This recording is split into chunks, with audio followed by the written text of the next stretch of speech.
திமுகவினர் டோக்கன்களை கொடுத்து மக்களை ஏமாற்றி வருவதாக அண்ணாமலை குற்றம் சாட்டியுள்ளார்.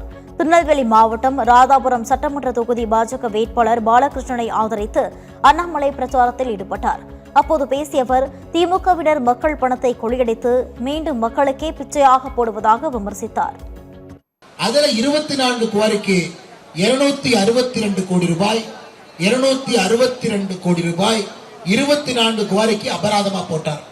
அப்பாவையா சேர்ந்த சாதனை என்ன தெரியுங்களா? சமீபத்தில் பார்த்தேன், ஒரு காலேஜ் ஒரு பாப்பா கேள்வி கேட்கிறாங்க, ஐயா நீங்க குவாரி வச்சிருக்கிறீங்க, நான் கண்ணே எங்கிட்ட குவாரியே இல்லைன்னு. பினாமி பேர்ல வச்சிருந்தா உங்க பேர்ல எப்படிங்க இருக்கும்? திருநெல்வேலி மாவட்டத்தில் உங்க பேர்ல எல்லா குவாரிகளுக்கும் அப்பா அவருடைய கை ஏதோ ஒரு கட்டத்துல எல்லா குவாரியிலும் தொட்டு கொண்டிருக்கு. அப்பாவை என்ன செஞ்சாரு தெரியுங்களா? இந்த நிர்மல் ராஜ் 262 கோடி அபராதம் போட்டவுடன் நிர்மல் ராஜை மாத்தினாங்க.